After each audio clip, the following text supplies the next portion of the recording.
como que eu documento um processo na minha empresa? Como uma atividade? Qual que é a maneira mais simples da pessoa poder já formalizar os primeiros passos na sua empresa? Fala o óbvio. Não existe um documento. Tá. Existe uma série de documentos. Desde a forma que a pessoa fez a divulgação da vaga de trabalho dela, seja lá onde for, também é um documento. O outro dia, um aluno do meu programa, né, um empresário, ele encaminhou para o nosso time de especialistas avaliarem um anúncio que ele havia feito, e no anúncio ele pedia um vendedor. Mas esse vendedor, na verdade, não era um vendedor, era uma pessoa para fazer entregas. E então, no anúncio, o foco era todinho que ele seria um vendedor, até constava que ele deveria ter carteira de habilitação, mas lá não estava constando que ele iria fazer entregas. Esse próprio anúncio já serviria de prova contra a empresa e também poderia servir de prova a favor da empresa. E aí, no início da contratação, no início do processo, o teu anúncio já tem que ser um anúncio que traga informações verdadeiras que possam te proteger, para que depois o empregado não coloque o dedo no seu nariz e fale: eu não fui contratado para fazer isso. Foi, aqui o anúncio. Depois do anúncio, tem um contrato de trabalho? Talvez vocês não acreditem, mas tem donos de empresa que nunca leram um contrato de trabalho. Tem donos de empresa que nem sequer sabem onde está o contrato de trabalho. Antes de me conhecer, um aluno contou para a gente na aula, né? Ele tem uma indústria de calçados e ele disse que ele recebeu uma fiscalização do Ministério do Trabalho e simplesmente o fiscal disse: eu quero o contrato desta pessoa, desta pessoa, desta pessoa, desta pessoa. Ele não tinha nenhum. Ele saiu correndo para ir na contabilidade buscar. Ele falou assim: olha, eu vou até a contabilidade. Tudo bem? O fiscal falou: 15 minutos. Se ele não trouxesse os contratos em 15 minutos, a empresa dele seria autuada. Então, o contrato de trabalho é algo muito importante e que é negligenciado pelo dono. O dono simplesmente pede para a contabilidade fazer e nem sequer lê o que está escrito. E depois reclama que a contabilidade errou. Contabilidade faz contabilidade. O dono de empresa é quem faz a gestão da sua empresa. Este é um outro documento que é muito importante para comprovar exatamente o que você está contratando. O que essa pessoa vai fazer na tua empresa, qual é o cargo dele, qual é o salário, qual é a carga horária, né? Tudo isso vai estar lá. Se você pode modificar o horário de trabalho dele, se não pode, se você pode mudar a unidade para qual da sua empresa ele vai prestar serviços. Tem que estar tudo escrito. E depois tem mais documentos. É importante ter uma descrição das atividades. Carmen, mas o meu contador falou que não é para pôr no contrato a descrição de atividades. Seu contador está certo. Não é lá que você coloca a descrição das atividades. Isso é outro documento, onde você tem escrito exatamente para que você está contratando aquela pessoa. Um anexo ou não? Não, é outro documento. Não é um anexo, é outro documento. É o documento da descrição das atividades. Carmen, mas eu nunca fiz isso. E agora? Eu posso fazer um novo contrato? Não, isso é fraude. Mas você pode fazer a descrição das atividades. A descrição, sim, você pode fazer. E quem você vai solicitar para fazer é o seu próprio empregado. E junto com ele, a partir de inúmeras reuniões de feedback, explicando: olha, você esqueceu disso, olha, tem mais aquilo. Você vai acertando até que finalmente se torna um documento.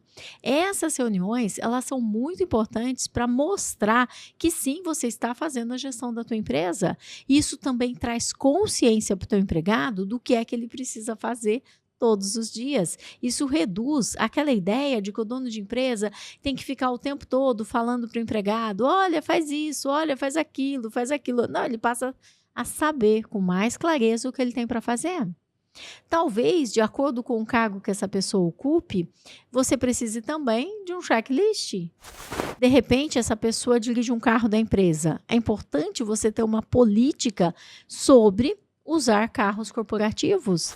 Ele pode dar carona para alguém? Ele pode guardar o carro na casa dele? Ele pode vir de carro da casa dele para a empresa? Ele pode almoçar na casa dele com o carro? Quem é que é responsável por pôr água, óleo, combustível, Qual é a regra? Ele pode usar o seu celular pessoal? Carmen, mas é o celular pessoal dele. Gente, acorda, dono de empresa.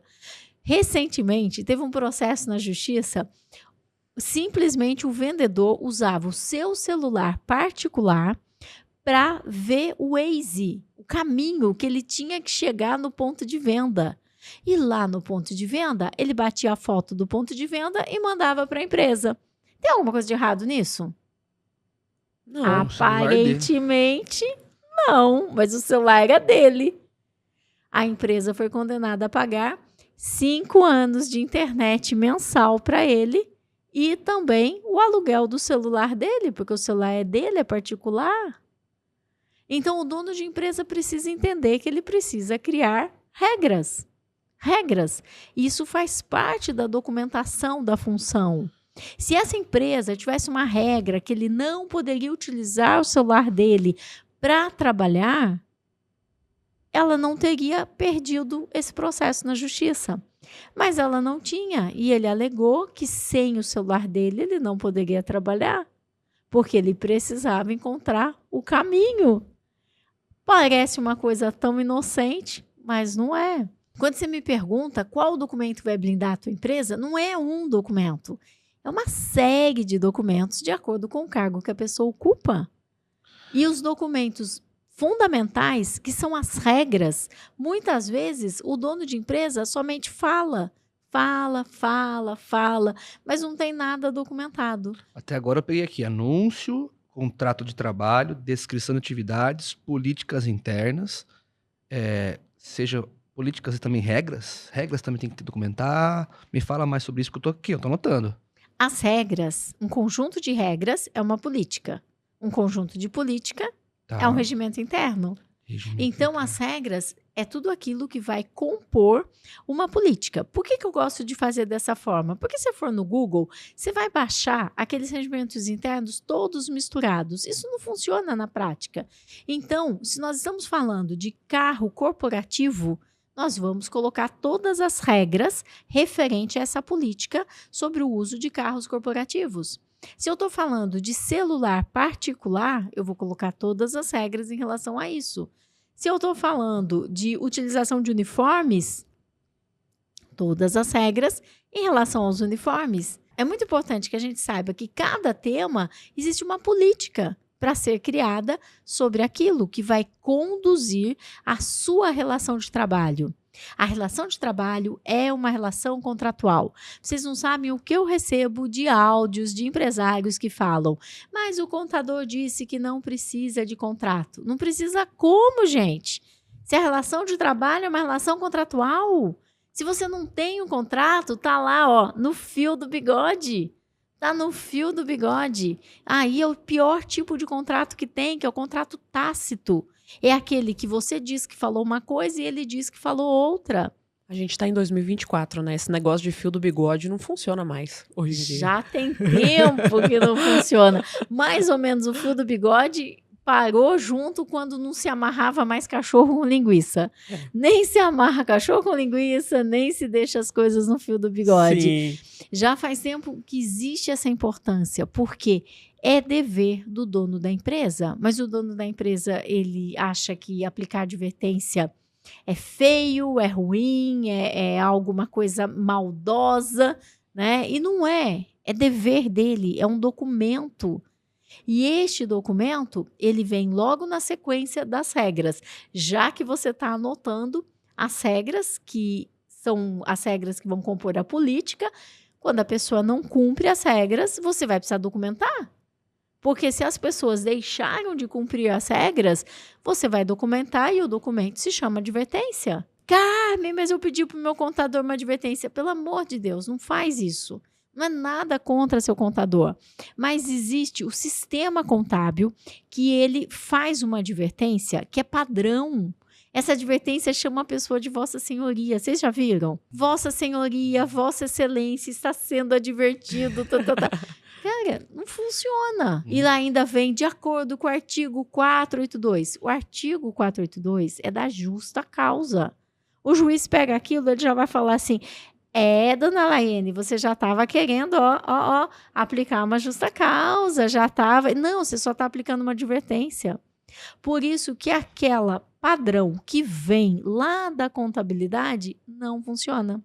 E a advertência também é um documento que blinda a tua empresa, que protege a tua empresa de processos na justiça. Tem um caso horrível que aconteceu. Um rapaz de 18 anos trabalhava numa fazenda e o trabalho dele era pegar a semente para colocar naquelas máquinas que fazem as plantações, né? Semeadeiro, acredito que esse é o nome da máquina. E esse era o trabalho dele, só que ele, enquanto não tinha o trator que fazia esse trabalho para que ele colocasse a semente, ele tinha que trabalhar em outras atividades lá da fazenda. Mas, esperto que era, ele ia dormir lá no meio do milharal e ninguém via, e ele ouvia o barulho do trator, ele acordava e voltava para fazer esse trabalho de colocar as sementes. Eu sei que talvez não se chame trator, essas máquinas têm seus nomes próprios, isso já aconteceu há bastante tempo, mas eu quero trazer esse caso, porque esse é um caso que vai ilustrar muito para o dono de empresa a que ponto vai a responsabilidade dele. Por quê? À medida que o milho foi crescendo, esse rapaz se tornou completamente invisível. As pessoas até sabiam que ele tinha esse hábito, mas de longe elas já percebiam que ele estava por ali dormindo.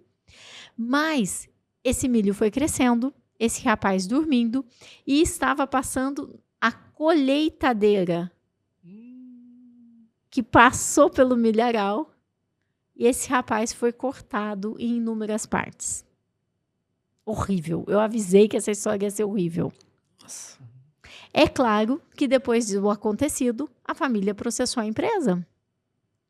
Por quê? Onde se viu um acidente de trabalho no qual uma máquina... E qual foi a defesa da empresa? O gerente disse que ele cansou de chamar a atenção do rapaz que ficava ali dormindo. Quando o gerente disse isso, o juiz falou, então vocês estavam cientes que ele tinha esse comportamento? Ele sempre teve esse comportamento desde que ele entrou na empresa. E ele dormia em lugar de ficar trabalhando, achando que estava, né, falando alguma coisa que seria muito... Não. Simplesmente a condenação da empresa aumentou significativamente, porque eles tinham consciência de um fato e, em lugar de terem feito uma justa causa, ou de pelo menos terem aplicado aí uma suspensão por algo tão grave, a única coisa que eles fizeram foi chamar atenção. E quem chama atenção é mãe. É mãe que chama atenção. É mãe que fala, filho, arruma o quarto. Filho, tira a toalha molhada de cima da cama. Mãe chama atenção. Resolve? Não. Pode ver que o filho cresce e o quarto continua bagunçado. É isso que os empresários precisam entender, que existe uma sequência de documentos, desde antes mesmo da contratação dessa pessoa, até que essa pessoa venha se desligar da sua empresa. Até mesmo durante o desligamento da tua empresa, existe esta necessidade.